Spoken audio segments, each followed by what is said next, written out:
네, 오늘도 이제 저랑 같이 얘기 나눠 보실 텐데요. 일단 비트코인은 10만 잘 안착했습니다. 10만 1,500달러. 다시금 전고점 돌파 이야기 나오고 있고, 이더리움도 뭐 나쁘지 않지만, 리플이 또 7%나 올라줬어요. 그래서 일주일 동안 44%나 올랐습니다.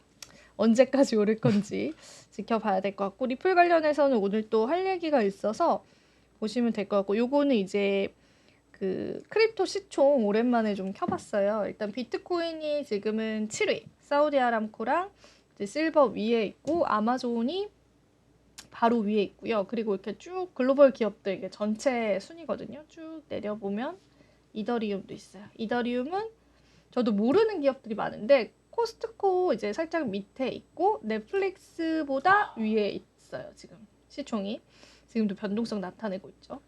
그리고 쭉 내려보면은 이제 리플이 나올 겁니다. 근데 좀 많이 내려야 돼요.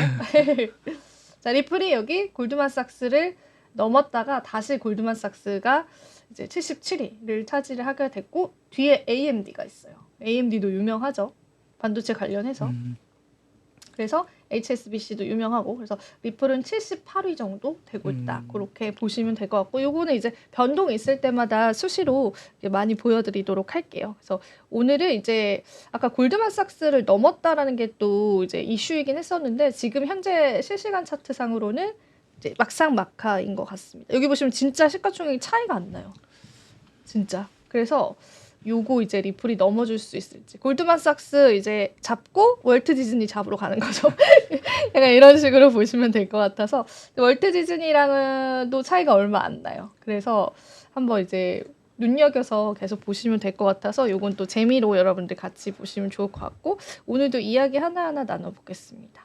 업비트 이야기로 다들 많이 놀라셨죠. 저도 간밤에 너무 놀라서 코인 옮겨야 되나 이러면서 이제 주변에 전문가분들한테 연락을 이제 밤임에도 불구하고 무릅쓰고 이야기를 했는데 금융정보분석원으로부터 제재 통지를 받았고 21일 날 제재심의위원회에서 소명 절차가 진행될 예정입니다. 물론 업비트 측에서는 소명을 이제 충실하게 하겠다 이렇게 나와주고 있기는 한데 일단 처음에는 뭐 영업정지다 이렇게 굉장히 자극적인 헤드라인이 나왔어요. 근데 이제 영업정지랑 운영정지는 확실히 다른 거고 운영정지는 정말 거래소 운영이 안 되는 건데 이제 영업정지는 신규 고객 유치가 안 되는 거예요. 막 우리 고객으로 이제 끌어들여라 이런 게 안 되는 거고 그리고 이제 제재안이 확정된다고 하더라도 여기 나와 있죠. 이게 그나마 이제 팩트 체크를 잘한 기사더라고요. 영업 정지로 알려진 것과 달리 신규 고객의 가상자산 외부 전송만 일정 기간 제한하는 수준이다라고 합니다. 그래서 실제로 우리가 생각했던 것처럼 큰 건 아닌데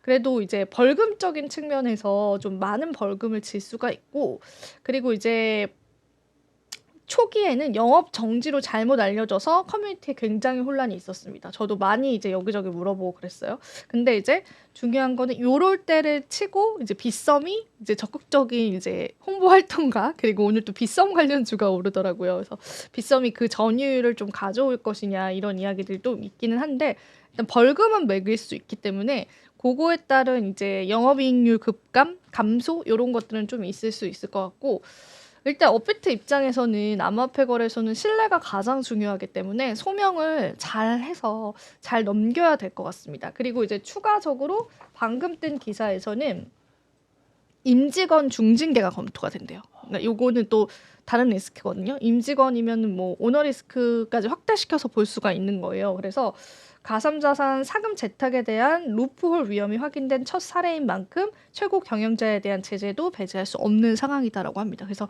이게 CEO 쪽으로의 죄는 충분히 물릴 수 있다라는 거.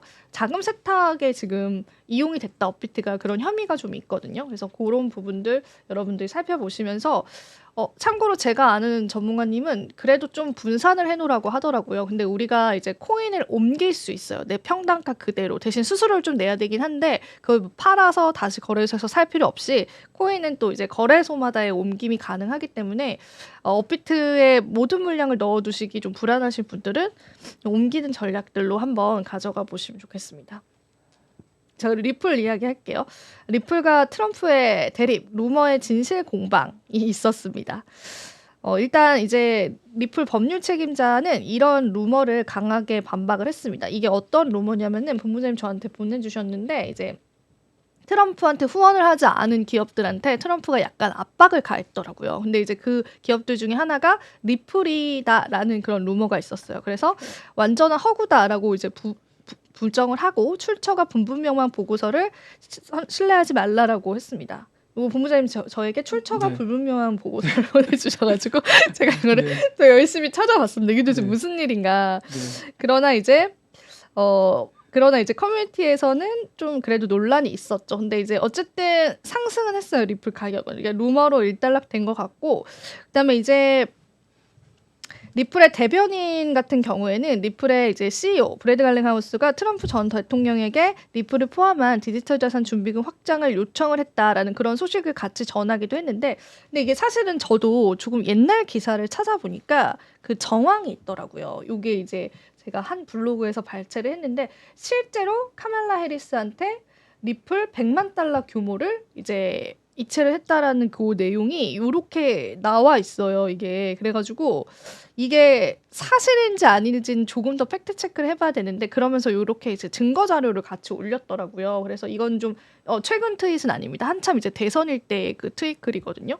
그래서 그 루머가 이제 정말 루머일까? 또 이런 음모론들이 사실은 있는 거죠. 그래서 실제로 100만 달러 이렇게 입금한 이제 이게 뭐라고 해야 되죠? 영수증 같은 거라고 해야 되나? 요런 게 이제 있었어요. 기재가 됐기 때문에 요거 한 팩트 체크 좀 해봐야 될 것 같은데 일단 리플 측에서는 아니다라고 했고 뭐 최근에 CEO가 트럼프랑 밥도 먹었잖아요. 그래서 이제 뭐 지금은 뭐 지언정 잘 풀리지 않았을까 그런 생각이 좀 들어서 그래도 같이 여러분들이 사실이라도 자기가 사실이라고 얘기할까요? 그쵸, 안 하겠죠.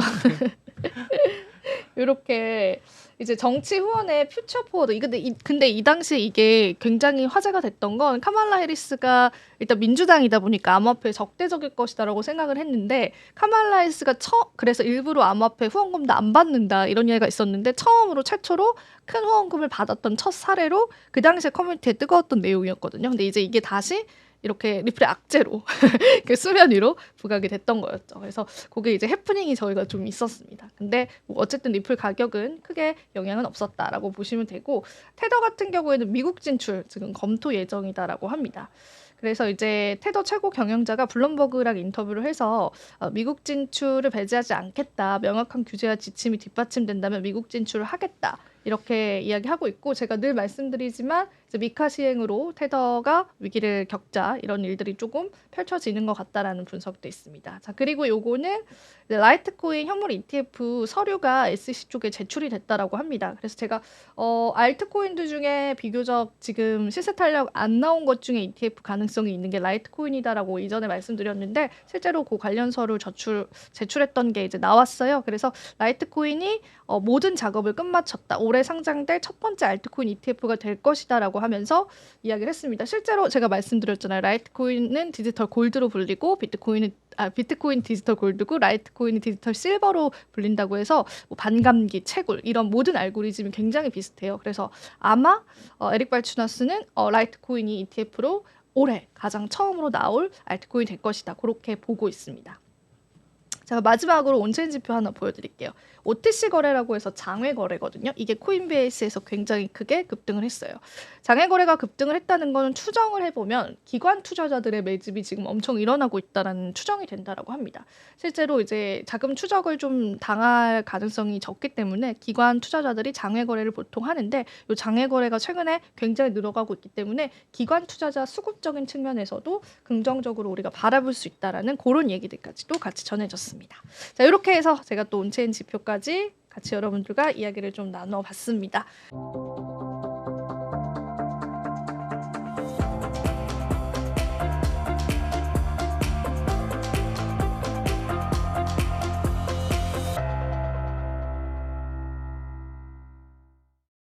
지금 바로 구독을 눌러보세요. 실시간 경제 뉴스, 투자 전문가들의 다양한 시황과 정확한 분석, 또 알찬 투자 정보까지 신뢰할 수 있는 저희 서울경제TV와 함께하세요.